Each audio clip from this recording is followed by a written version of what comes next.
I'm sorry, actually it's not morning anymore. Hello. もう朝じゃないですね。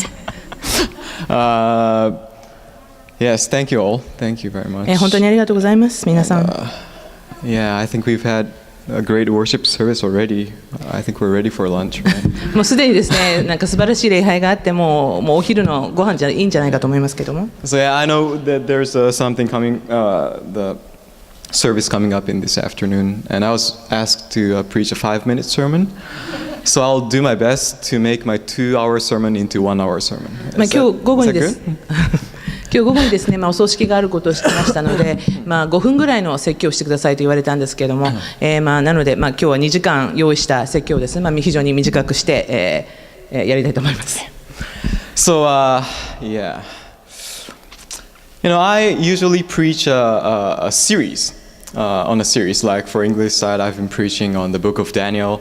Here in the Japanese side, I've been preaching the book of Exodus. ですね、私はいつも説教するときに、シリーズで、英語部の方ではずっとダニエルの方をやってましたし、日本語部の方では最近出エジプト記の方の説教を題材にした説教シリーズでやってきました。And the reason why I do that is it's so hard for me. I don't know if you, pastor, can relate to this, but it's so hard to decide on what to preach. その理由の一つとしてはですね、非常に何を説教するべきかって、今日は観客じゃないですね、グループの中に他に牧師さんもいらっしゃって、この気持ちが同じ通じるものかどうか分かりませんが、非常に内容を決めるのに、説教の内容を決めるのが大変なんですね。So if I decide like I'll do Daniel, then I know what's coming, the coming Sabbath. So it was hard for me to decide what to preach this Sabbath. ですから、例えばダニエルと決めたら、次の説教の時もダニエルをすればいいわけですから、ある程度予定が立ちます。ですので今日はですね、本当に何を話したのいいかちょっと悩みました。But then as I was thinking about the situation that I am in, that I'm stepping into a new field, and as a church that we are trying to do something new, talking about all these things that we are unfamiliar with, I thought I would preach from this passage, Genesis chapter 22. で、私が今置かれている状況、そしてこれから、その状況というのはこれから新しい、世界に入っていくわけですけれども、そして教会が置かれている状態、今いろんなことをしようとしてますよね。そういったことを考えたときに、今日この聖句を題材にしたお話をしたいと思いました。So yeah, as we open the Bible, let's pray first. ではまず、お祈りして始めたいと思います。Father in heaven, we thank you for this beautiful Sabbath. 神様、天にいらっしゃいます神様、この朝口を感謝します。We thank you that we are able to get here this morning to praise you, to worship you, and to know you better. 今朝、こうしてあなたを褒めたたえ、そしてあなたを知る機会を与えられましたことを感謝いたします。And as we open your word, may we lay aside all our burdens in our hearts. 今朝私があなたの言葉を開くとき、どうぞ私たちの重荷を取り去られてください。And let the words that come out of my mouth yours, not mine. そして私の口から出る言葉があなたのものでありますように。In Jesus' name we pray, amen. イエス様の皆を通してお祈りいたします。Alright, let's open the Bible to Genesis chapter 22. If you have your iPhone or iPad, that's fine too. 今朝ですね、聖書の、創世記22章を開いていただきたいのです。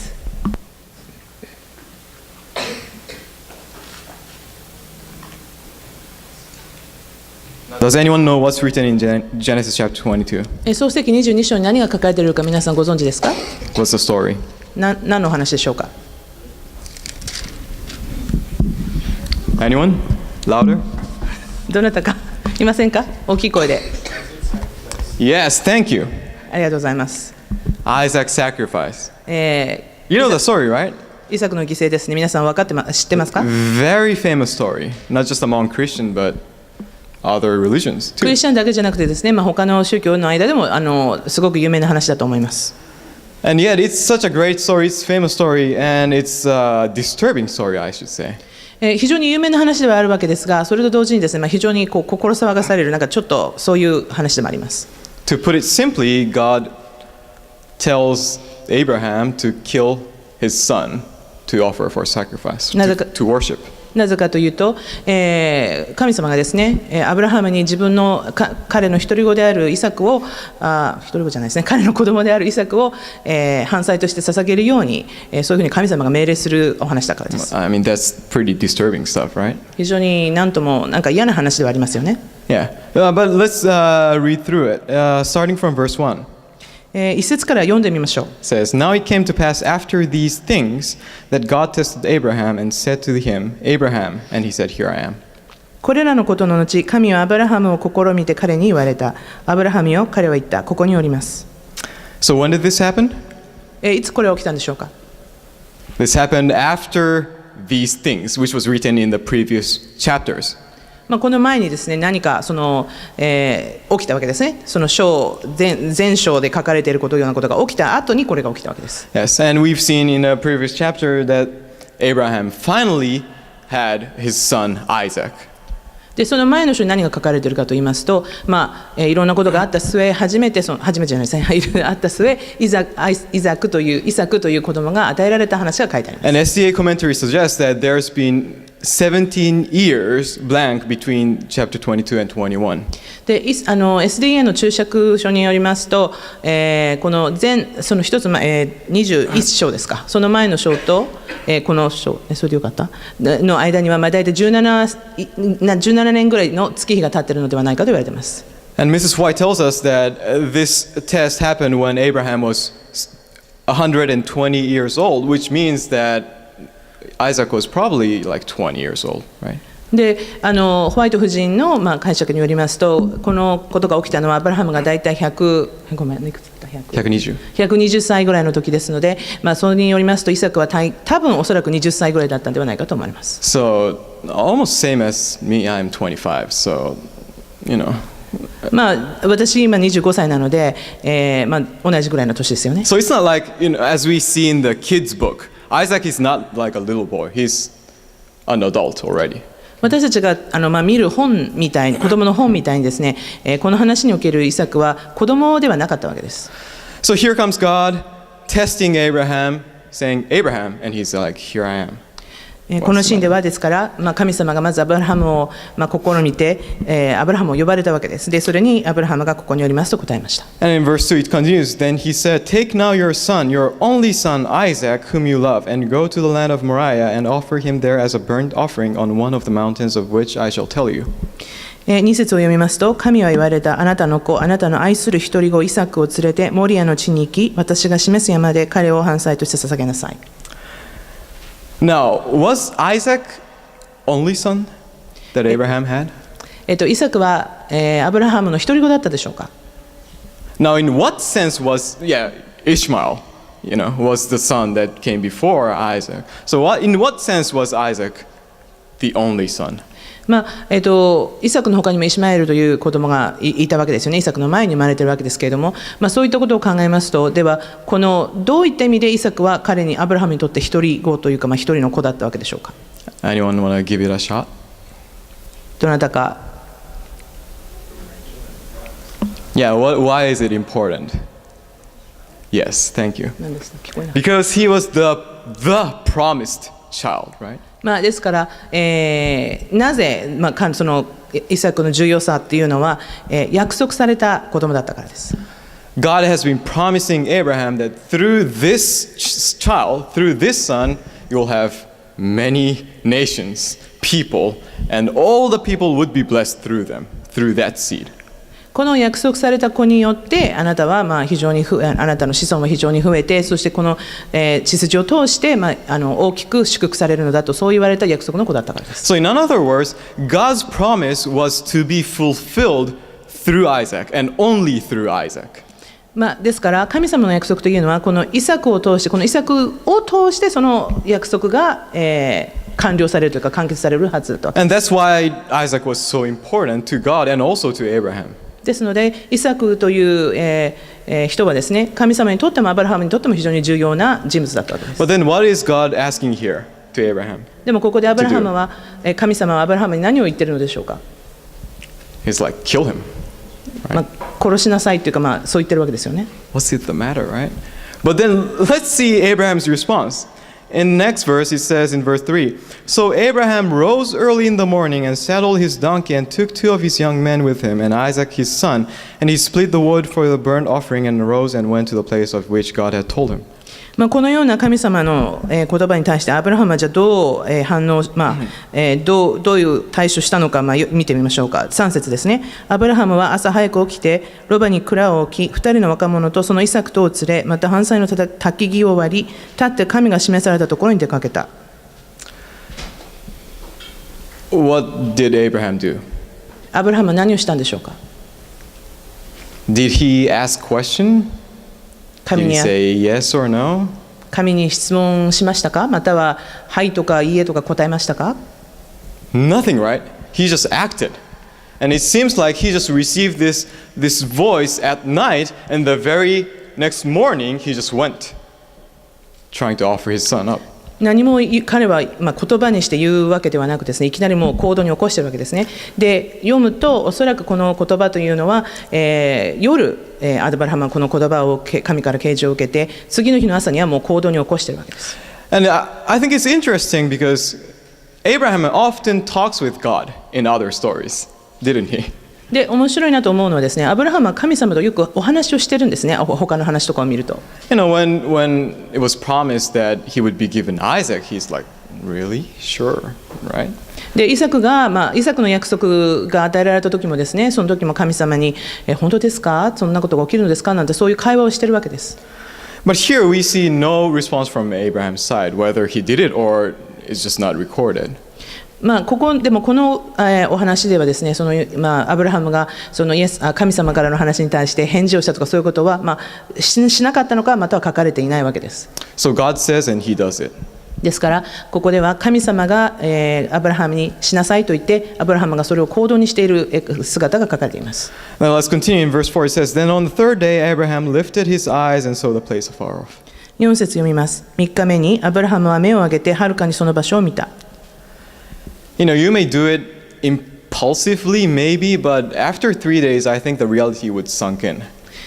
もしかしたら私たちはですね、衝動的にやるかもしれませんけれども、大体3日ぐらい経てばですね、言われてやらなくちゃいけないということがだんだん実感として湧いてくるんじゃないかと思います。Verse 5 it says, And Abraham said to his young men, Stay here with the donkey, the lad, and I will go yonder and worship, and we will come back to you. で5節、そこでアブラハムは若者たちに言った。あなた方はロバと一緒にここにいなさい。私とわらべは向こうへ行って礼拝し、その後あなた方のところに帰ってきます。Now, I want you to notice something. Maybe it's not stated in Japanese, but English translation states it. But who will come back to them after the worship is done?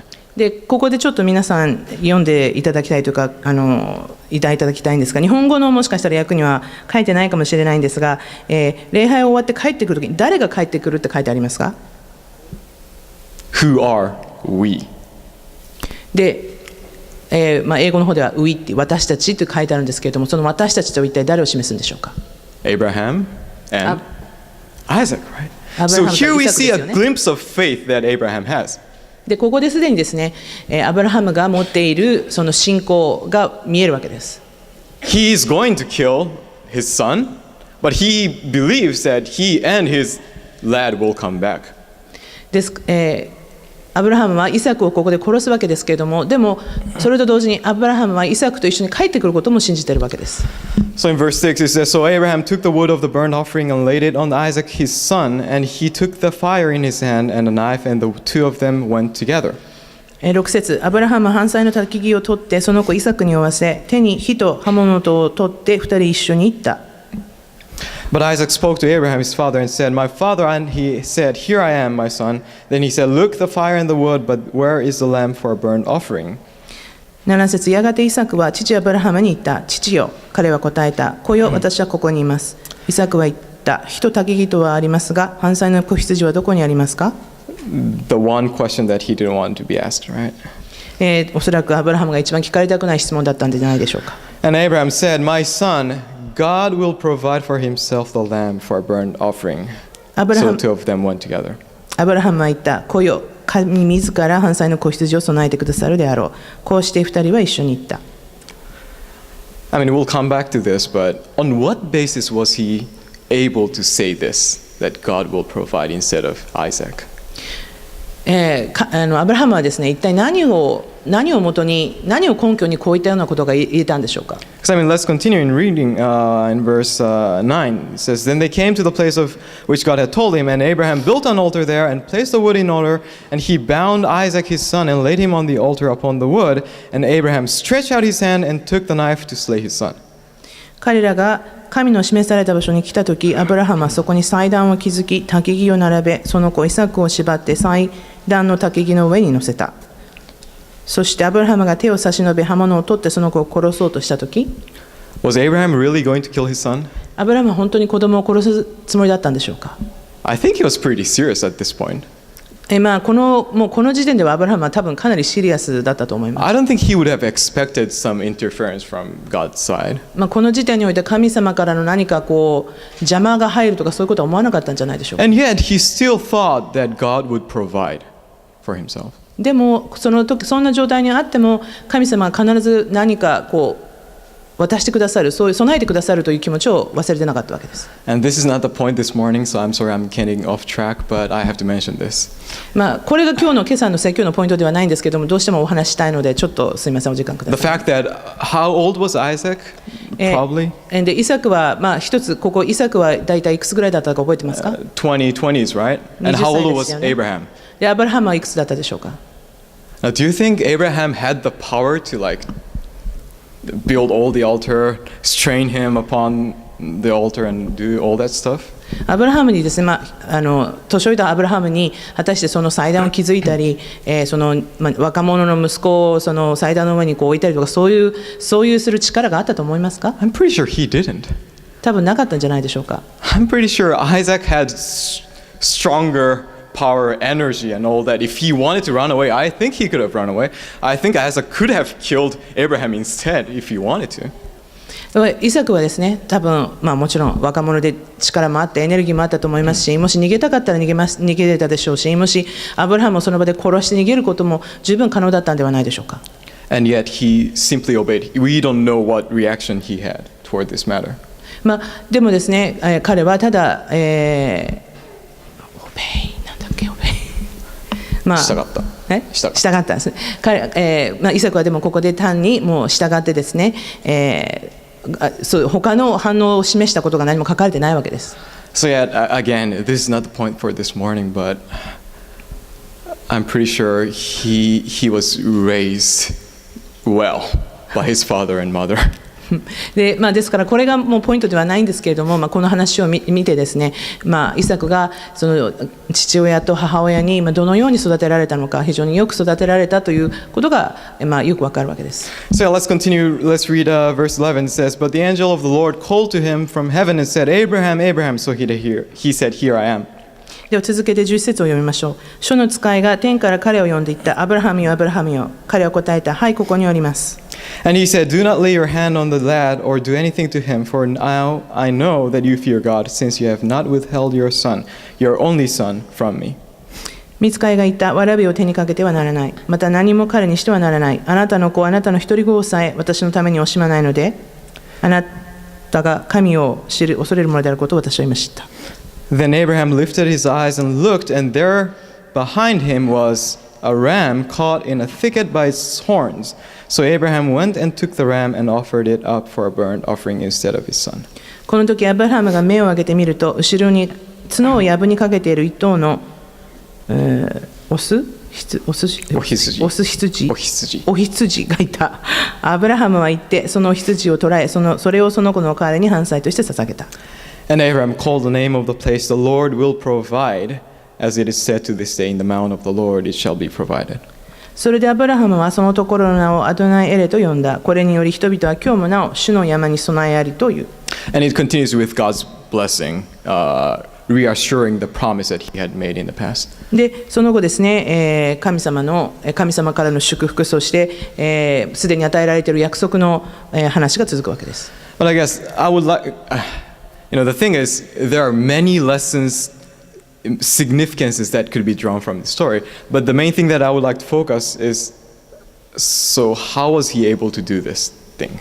でもちろんこのお話はですね、いろんなそのお話からいろんな教訓というかメッセージがあると思うんですけれども、今日私がお話したいのは、アブラハムはどうしてこのことができたのかと、そういうことです。Because he apparently believed that Isaac would be given back to him, one way or the other. アブラハム、イサクがアブラハム、イサクが帰ってくると思う。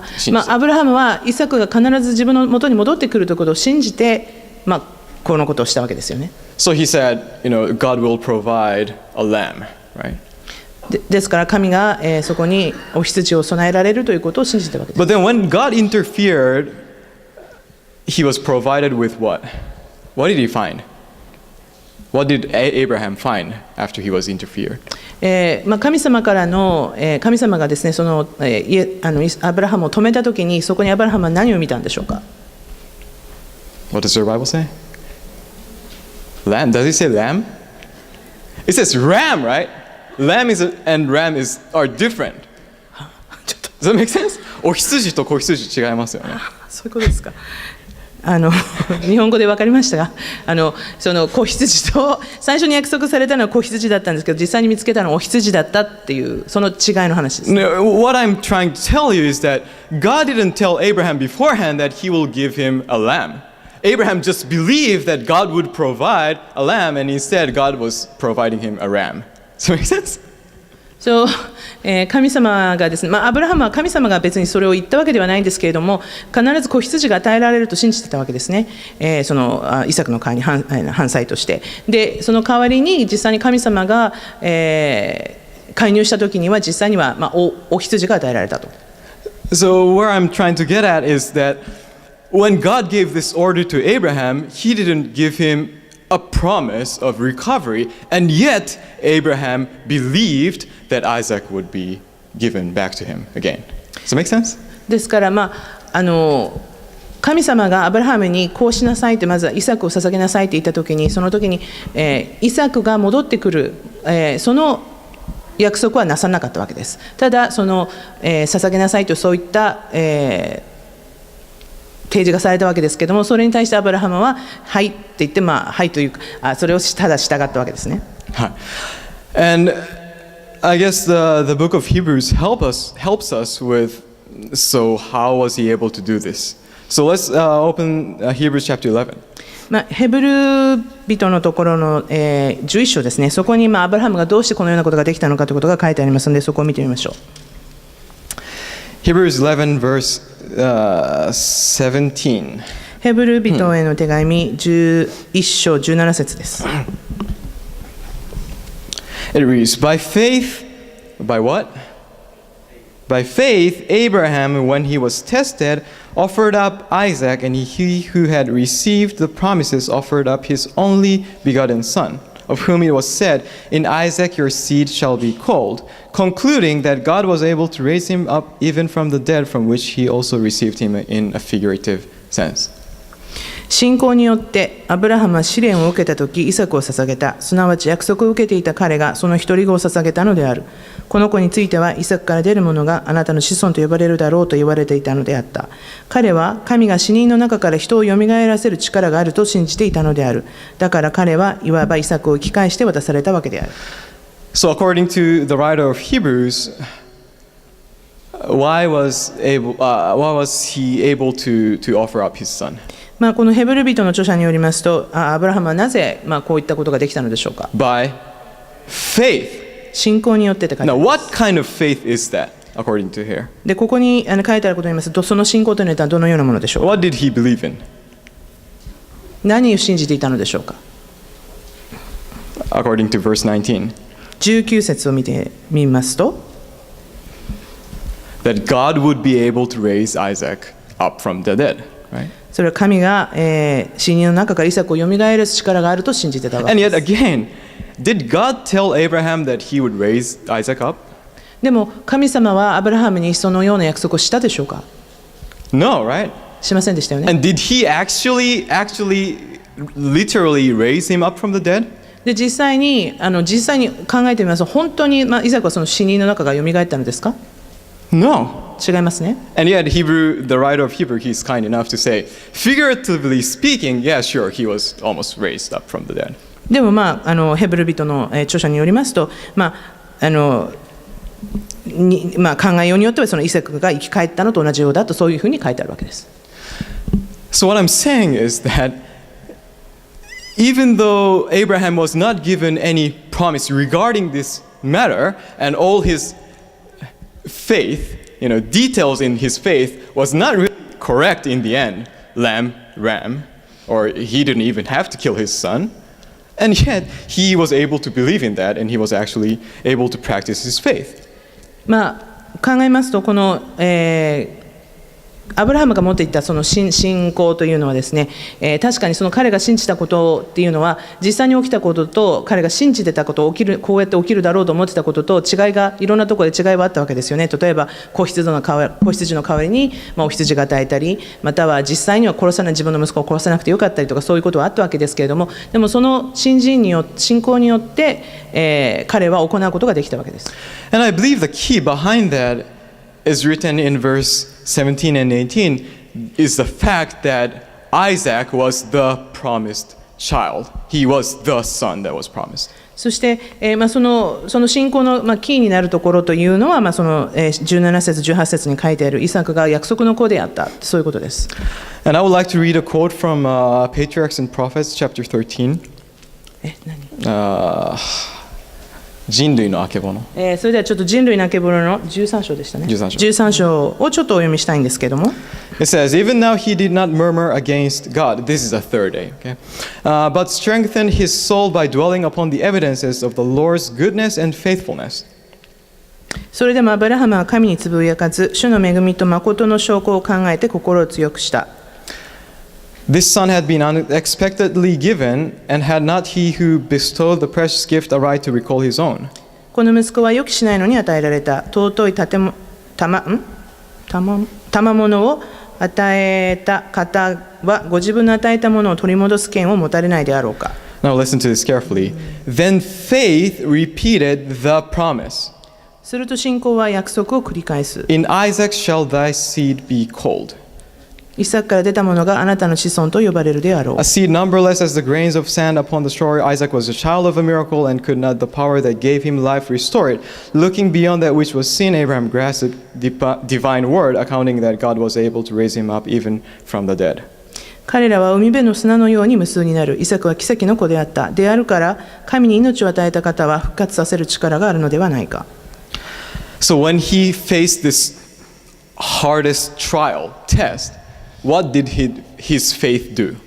でこのアブラハムが非常に、激しい信仰の試練に与えられたとき、アブラハムは一体何をしたのでしょうか。 Then faith repeated what? The promise.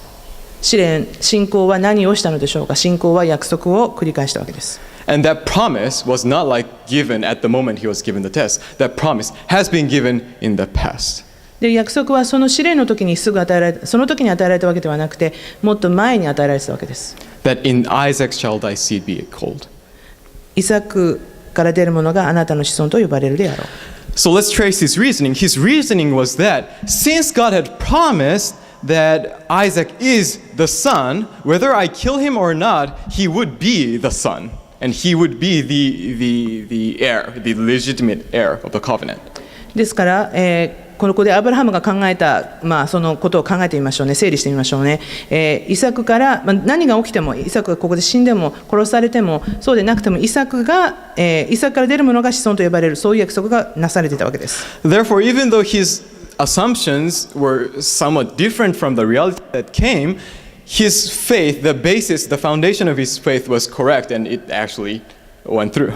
それですから、実際にその彼が思ってたような、出来事っていうか、そういうふうにはならなかったわけですけれども、でも彼が元にしていたその信仰自体は正しかったわけです。And the reason why I'm saying this is that, no one knows the future, right? で、私たち誰も将来は分からないわけですよね。But if you're living like a daily life, we don't really think about that. We think we know what's going to happen tomorrow or day after tomorrow. 私たちが日々生活している時にですね、あんまりそのすごい先のことは考えないで、多分明日ぐらいのこと、明日何が起きるとか、そういうことぐらいで分かるんじゃないでしょうか。But when we are faced with challenges like I have to move out and I have to go to school, or when you have to deal with this property next door, you have this amount of money to raise, and where will that money come from? That kind of thing. We are a bit worried about our future because we realize that we don't know the future. でも私たちがですね、試練に遭うとき、例えば私はこれから、学校に行ったりするわけですけれども、その分からない将来のこととか、または教会にしてみれば、今は隣のその、敷地を得るチャンスが与えられて、今お金を貯めなきゃいけない。それでこのお金は一体どこから来るんだろうかと、そういった将来的な未来のことに関して、分からないわけです。And sometimes those things come directly from God. で、そういう、試練とかそういう質問はですね、神様が時々直接来ることもあります。And I believe that some of us in this room are confident that this opportunity to buy the property next door has been given from God. で、この礼拝堂に集まっている私たちの中にはですね、例えばその隣の敷地の機会が与えられるような購入することができるようなその機会というのは神様から来たものだと信じているわけです。And yet the question we ask is, so how can we afford? How much sacrifice can we give toward this? Right? でもそんな中でですね、私たちが質問するのはどうやったらこれができるのか、またはどれだけの犠牲が必要なのか、そういうことを考えたりするわけです。And it seems like it's almost too much to do. そして時にはですね、その私たちが乗り越えなければいけないことが非常に大きな、すごく大変なことのように思います。And I think Abraham felt like 10 times more than that. で、おそらくアブラハムはですね、多分私たちが感じているのはもちろん10倍以上のことを感じたんじゃないかと思います。And yet, because he knew how God has been leading him up to that point, he knew how it would lead him after that point. でもそこでアブラハムは神様が今まで自分を過去神様がどのようにアブラハムを、そこまでそのポイントまで導かれていたことかということを覚えて、これから先その後のことを神様がどのように自分を導いていかれるかということも知っていたわけです。Let me just read one more quote. I'm running out of time, so I'll close soon, hopefully, by God's grace. But let me read a quote from Life Sketches of Ellen G. White. I think many of you have heard this before. It says, "We have nothing to fear for the future." What did I say? 私たちは将来を恐れることは何もない。なんて言いました今。Except, listen to this, except as we shall forget the way the Lord has led us and His teaching in our past history. 私たちが神様が私たちをどのように今まで導かれていたか、それを忘れない限り。Did you get that? わかりましたか？We have nothing to fear for the future except as we forget how God has led us in the past and what God has taught us in the past. 私たちは神様が私たちをどのようにして今まで導かれてきたか、または神様の私たちに教えてくださった過去の教えてくださったこと、それを忘れない限り将来何も恐れることはないのだということです。And I know that Abraham was able to go through this test because of what he has been through with God for the past 120 years. そしてアブラハムはですね、このお話に出てきた試みに耐えることができたのは、その120年間神様がどのようにアブラハムを導いていたかということを覚えていたからです。Because I want you to know, when God tells Abraham, then he's like, here I am, and he receives the order without doubting that it's the voice from God. ですから神様が、アブラハムを呼んでですね、はい、ここにいますと言って神様からの、啓示を受けたわけですよね。If I were him, I would be like, is this the voice from God or from Satan or from my inner soul or whatever? I would start wondering. で、その啓示を受けたときに、アブラハムは果たしてこれは本当に神様からの声なのだろうか、もしかしてサタン、悪魔からなんではないだろうか、また自分の心の中から出てきたんじゃないだろうか、そういう疑問を自分だったら済んではないかと思うんですが、アブラハムはそういうのはなかった。But Abraham was able to recognize that this was a voice from God. でもアブラハムはその声を聞いたときにこれが神様からの言葉だということを分かったわけです。 Now, how was he able to recognize the voice? そしてアブラハムはなぜこの時それが神様からの声だということが分かったのでしょうか。 Because he's been talking with him. He's been listening to his voice for the past 120 years. And he had no doubt that this was from God. それはアブラハムが120年過去の120年間にわたってずっと常に神様と話していて、そして彼が神様の声だということを知っていたからです。 And even though the content seemed to be contradictory to God himself, and even though there was no promise given to him, he knew that this was from God and God had a plan for him. そしてその時例えばその神様がアブラハムに言った内容がどんなものであったとしても、またその時に約束を与えられなかったとしてもその言葉を、素直に受け入れてやるそういう信仰が持てたわけです。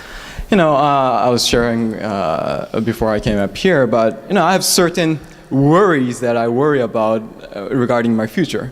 私、今朝今日登壇する前にですね、ちょっと後ろでも話してたんですけれども、自分の将来的にちょっと心配なところがあるわけです。It's almost fearful. ちょっと恐れを覚えるほどなんですけども。And yet, this story reminds me that to look back to my past and see God's hands working through my life. でもこの話を読んだ時にですね、神様が私の今までの過去の人生どのように神様が導かれてきたかということを思い出した。And when I look back to my life, I mean, I guess it's not too hard compared to some people, but it was not that easy for me. で、私の人生振り返ってですね、そんなにものすごい大変な人生ではなかったと思いますけれども、そんな簡単な人生でもなかったんじゃないかと思います。But one thing I can say with confidence is that God has been through my journey, whether I could see at that moment or not. でも私が確信持って言えるのはその時、見えたかどうかは別として神様が常に私の人生の旅においていつも神様が一緒にいてくださったということです。And the reason why I'm standing here is because God has led me throughout my past. そして今朝皆様の前にこうして立っているのも神様が私をここに導いてくださったから And です。 I believe that even though I cannot see the future, even though some things might happen in the future, I'm pretty sure that He will lead me like He has been leading me through the past. そして、将来的にですね私も何が起きるか分かりませんけれどもでも、神様が、過去私をここまで導いてくださったようにこの後も導いてくださることが、を信じるのです。 And I mean, I don't know what you're going through personally. I know what the church itself is going through, new changes, new things we are trying to do, and all that stuff. で皆さん個人的にどんな、ことを今経験していらっしゃるか分かりませんが教会としては非常に新しいことを始めようとしたりして、そういう新しいチャレンジがいろいろありますね。 And I'm pretty sure that stepping in by faith is not something that is comfortable doing. そして時としてですね、信仰によってその一歩進むというのは、そんなに簡単なことではないわけです。 But I would like to remind you to look back, recall how God has led you in the past, recall His promises that He's given you. でもそんな時にですね皆さんにぜひ過去を振り返っていただいて、どんな約束が与えられていたのかそして神様がどのようにあなたを導いてこられたのか今までそれを思い出してほしいのです。 And when you do that, I hope you will be able to have that faith that Abraham had. でそんな時思い出した時にですねきっと皆さんもアブラハムが持っていたようなその信仰を持てるんじゃないかと思います。 That as He has led me, He will lead me. 神様が今まで導いてくださったようにこれからも導いてくださるということです。 All right, let's pray. ではお祈りしましょう。 Father in heaven, we thank you for this story of Abraham. 天の神様アブラハムのお話をありがとうございます。 We too sometimes face trials and tests. 私たちも時に信仰の試みに遭うことがあります。 And we sometimes lose faith. そして信仰を失う時もあります。 We worry about our future as if we have the control over our future. そして私たちはまるで自分の将来にコントロールできるかのように心配をたくさんすることがあります。 But at those moments, help us to remember your guidance in the past. でもそんな時どうぞ神様あなたが私たちにくださった過去の導きを思い出させてください。 Help us to understand the ways you have led us in the past. 今ここまでたどり着いたその今までの過去の道を思い出させてください。And may we renew our faith that you are faithful to us. そして、あなたがどんなに私たちに、を確実に導いてくださるか、その信仰を、また新たにすることができますように。We thank you for our faithfulness.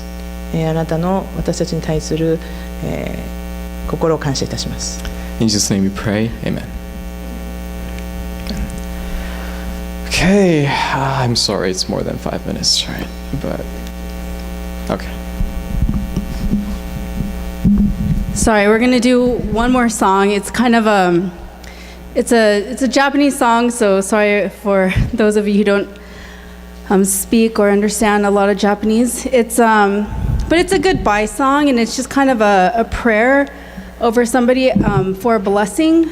And we do just wish to send Takuma, Pastor Shinasue, off with blessings, and there's translation on the bottom, so if you guys could just pray with us to bless Pastor Takuma as he goes on to his next chapter in life.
Thank you. Okay, you're dismissed for potluck next door.